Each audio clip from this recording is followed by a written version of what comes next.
Magandang umaga po sa ating lahat, mga kapatid. Magandang umaga po, Father Vic. Ngayon po ay araw ng Biyernes sa unang linggo ng 40 araw na paghahanda.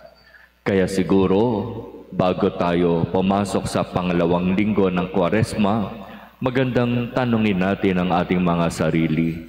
Kumusta na ba yung aking ginagawang paghahanda ngayong panahon ng Kwaresma?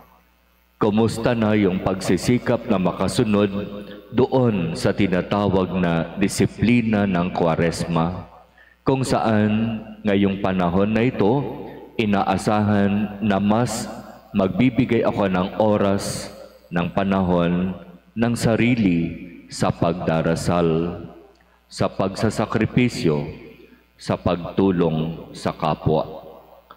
Pero merong paalaala ang ating ebanghelyo ngayon tungkol sa mga gagawin nating disiplina sa Kwaresma.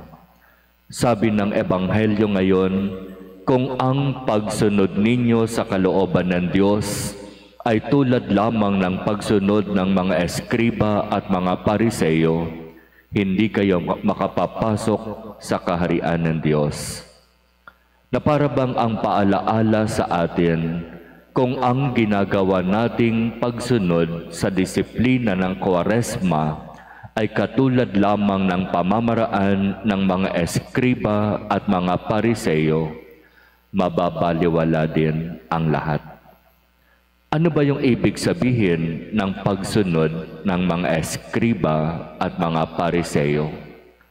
Itong mga grupo ng mga tao na ito sa panahon ng ating Panginoon ang siyang nakakaalam sa batas. Sila ang binigyan ng kapangyarihang mangaral at magturo tungkol sa batas. Sila ang mga taong laging nasa templo, nagsusuot ng mahahabang damit katulad ng mga pari. Halos nirerespeto, iginagalang dahil sa sila'y pariseyo, dahil sa sila'y eskriba. May kapangyarihang magpahayag at mangaral. Pero sa nakita at naranasan ng ating Panginoon, kasama sila, ibang-iba ang kanilang ipinapangaral sa kanilang pamumuhay. Napakalayo ang kanilang ipinapangaral sa uri ng buhay na mayroon sila. Na ayon na rin sa ating Panginoon, itong mga eskriba at mga pariseyo, ginagawa nila ang mangaral, lagi silang nasa templo, pero ang lahat ay palabas lamang. Ang lahat ay pakitang tao lamang. Nilalaparan nila ang kanilang mga pilakterya, hinahabaan ang damit, at pinaayos ang kanilang panlabas na itsura para sila'y bigyang parangal, pagpugayan, at pasalamatan.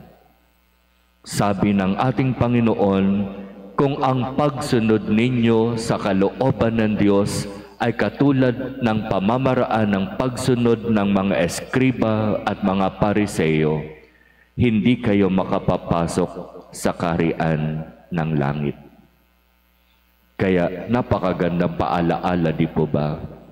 Kung ako ay sumasama sa mga prosesyon, sa mga estasyon ng krus, sa iba't ibang mga gawain ngayong panahon ng Kwaresma para lang masabi na ako ay kasama, para lang masabi na ako ay nakikiisa, para lang masabi na talagang doon sa schedule na binigay sa akin ay sinigurado ko na ako'y nandoroon at wala naman sa puso at hindi naman talaga taimtim ang paggawa nitong mga gawain na ito, sayang. mababaliwala din ang lahat. Napakaganda rin ng ipinapaalaala ng unang pagbasa mula sa aklat ni Propeta Ezekiel. Sabi dito, kung ang isang taong masama ay tumalikod sa kanyang kasamaan, sumunod sa aking mga tuntunin at gumawa ng mabuti, siya'y mabubuhay. Sa kabaliktaran, kung ang taong matuwid ay gumawa ng mga bagay na masama, siya'y mamamatay. Kaya napakagandang ilagay sa isip at isa puso ang ating mga narinig na mga pagbasa ngayon. Kung tunay nating makamit, gusto natin talagang makamit ang biyaya na makapiling at makasama ng ating Panginoon sa kanyang tagumpay, sa kanyang muling pagkabuhay. Kaya mga kapatid, huwag nating hayaan na mabaliwala ang lahat. Gawin natin ang inaasahan sa atin ngayong panahon na ito ng Kwaresma ng buong puso, ng buong katapatan, na hindi nag-iintay ng anumang kapalit, ng anumang papuri, ng anumang pasasalamat.